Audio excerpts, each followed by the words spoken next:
आप सभी साथियों को नमस्कार। अखिलेशिया एकेडमी में आप सभी का अभिनंदन है, स्वागत है। जो साथी हमारे चैनल पर पहली बार विजिट कर रहे हैं वे चैनल को सब्सक्राइब करें और शेयर करें। भारतीय राज्य व्यवस्था की क्वेश्चन सीरीज का पार्ट 3 आज हम लेकर हाजिर हुए हैं, जिसका पहला प्रश्न है, निम्नलिखित में से दलीय व्यवस्था किस एक व्यापक व्यवस्था का अंग है?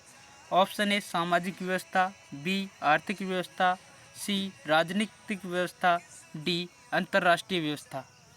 एक जो दलीय व्यवस्था है ये राजनीतिक व्यवस्था का एक अंग है और राजनीतिक व्यवस्था में विभिन्न राष्ट्रीय दल एवं क्षेत्रीय दल हो सकते हैं और प्रत्येक दल की अपनी अलग से विचारधारा एवं अलग से नीतियाँ हो सकती है। प्रश्न संख्या 2, अनुसूचित जाति और अनुसूचित जनजाति अत्याचार निवारण अधिनियम 1989 प्रवृत्त हुआ, यानी कि कब लागू हुआ? ऑप्शन ए 1 जुलाई 1989, बी 30 जनवरी 1990, सी 30 जुलाई 1989, डी 1 जनवरी 1990। तो अनुसूचित जाति और जनजाति अत्याचार निवारण अधिनियम 1989 1 जनवरी 1990 को लागू हुआ। नेक्स्ट प्रश्न है आज का,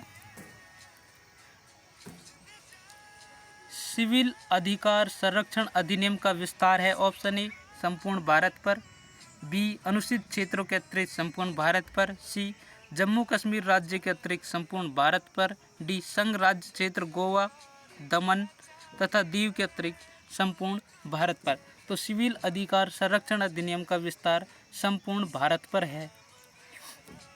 आर्टिकल 17 में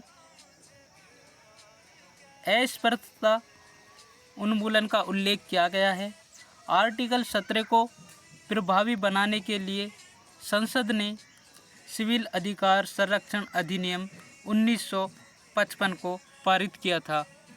नेक्स्ट प्रश्न है, किस आयोग ने स्थायी अंतर्राज्यीय परिषद, जो अंतर सरकारी परिषद के नाम से जानी जाती है, की स्थापना का समर्थन किया?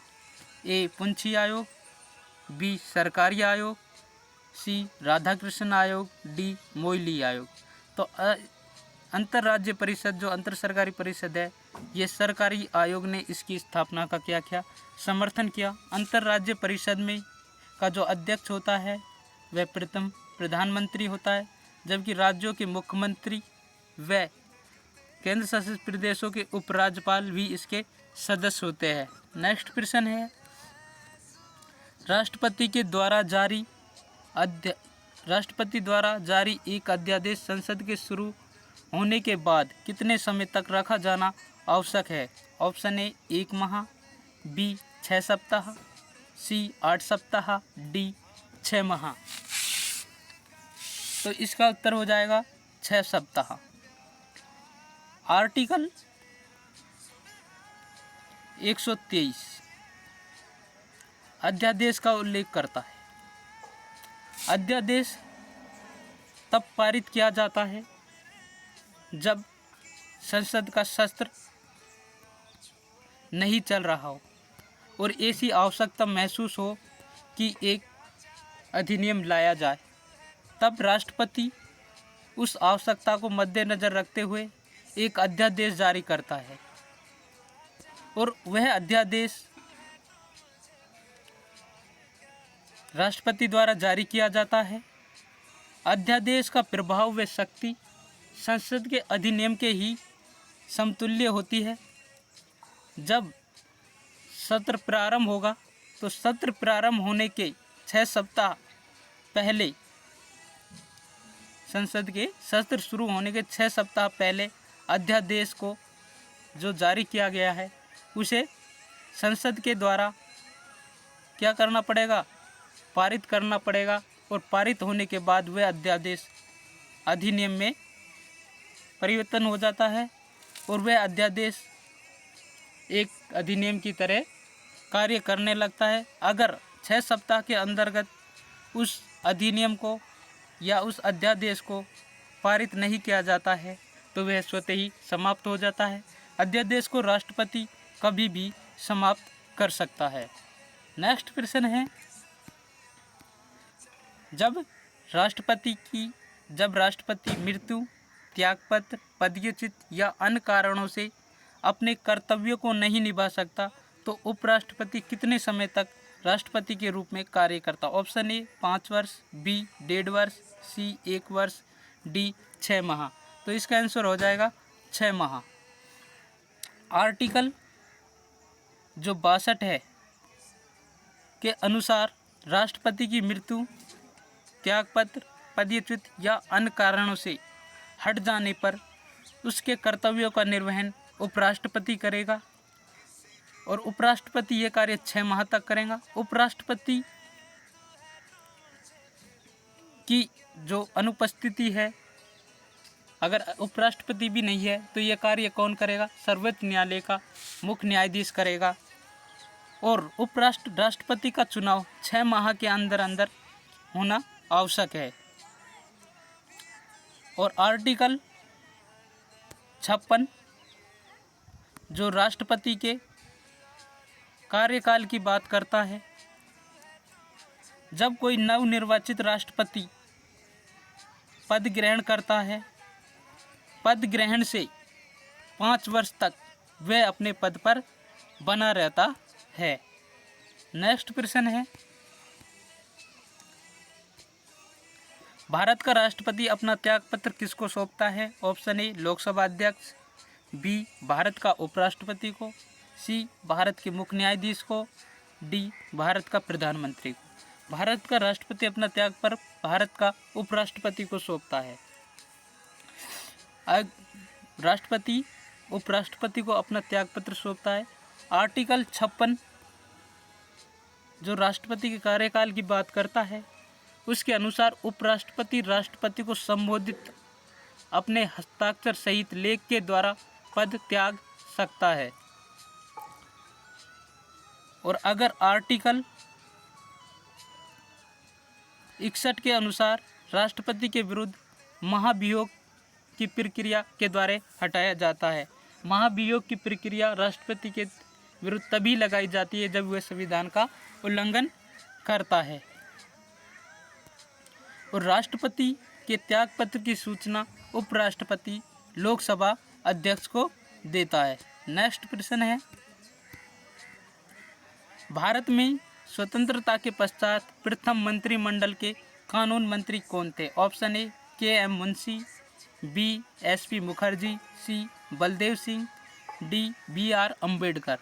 तो स्वतंत्रता के पश्चात प्रथम मंत्रिमंडल के जो कानून मंत्री थे वे डॉक्टर बी.आर. अम्बेडकर थे। बलदेव सिंह प्रथम रक्षा मंत्री थे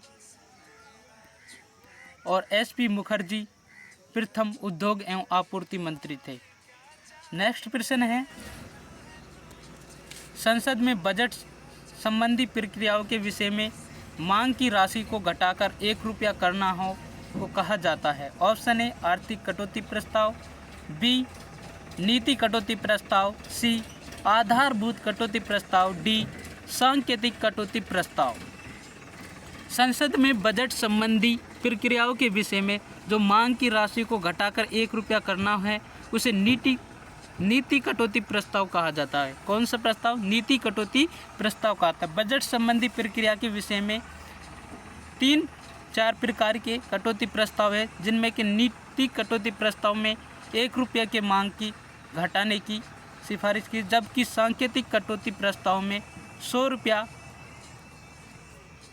रुपया घटाने की मांग की जाती है। इसके अलावा मितव्यय कटौती प्रस्ताव, उसमें एक निश्चित राशि घटाने की बात की जाती है या मांग की जाती है। नेक्स्ट प्रश्न है, भारत में महिलाओं के लिए स्थान आरक्षित है। ऑप्शन ए पंचायती राज संस्थाओं में, बी राज्य की विधानसभाओं में, सी मंत्रिमंडल में, डी लोकसभा में। तो महिलाओं के लिए जो आरक्षित स्थान है वह पंचायती राज संस्थाओं में है। पंचायती राज संस्थाओं का उल्लेख भाग 9 में है और भाग 9 को 73वें संविधान संशोधन 1992 के तहत जोड़ा गया। आर्टिकल 243 डी आरक्षण का प्रावधान करता है जिसमें कहा गया है कि महिलाओं को 1/3 सीटें आरक्षित की जाएगी। इसके अलावा एससी और एसटी समुदाय के लिए भी जनसंख्या के अनुपात में सीट आरक्षित की जाएगी। और जो पंचायती राज संस्थाओं में जो महिलाओं को आरक्षण दिया जा रहा है वह महिला सशक्तिकरण को बढ़ावा देता है। नेक्स्ट प्रश्न है आज का लास्ट, बजट के हिसाब किताब की जांच भारतीय संसद किसके द्वारा करती है? ऑप्शन ए आकलन समिति, बी सार्वजनिक लेखा समिति, सी विशेष अधिकार समिति, डी हिसाब किताब जांच समीक्षा समिति। तो इसका ऑप्शन हो जाएगा सार्वजनिक लेखा समिति। सार्वजनिक लेखा समिति में कुल 15 सदस्य होते हैं, 10 लोकसभा से, 5 राज्यसभा से आते हैं। सार्वजनिक लेखा समिति का जो अध्यक्ष होता है वह लोकसभा से मनोनीत होता है, जबकि अन्य सदस्य है वह अनुपातिक प्रतिनिधि की एकल समकरणी पद्धति द्वारा निर्वाचित होते हैं। प्रत्येक वर्ष समिति के जो 1/5 सदस्य है वे अवकाश ग्रहण करते हैं और यह समिति सरकारी उपक्रमों के लेखों का परीक्षण करती है। वीडियो को देखने के लिए धन्यवाद। चैनल को सब्सक्राइब करें और शेयर करें। धन्यवाद।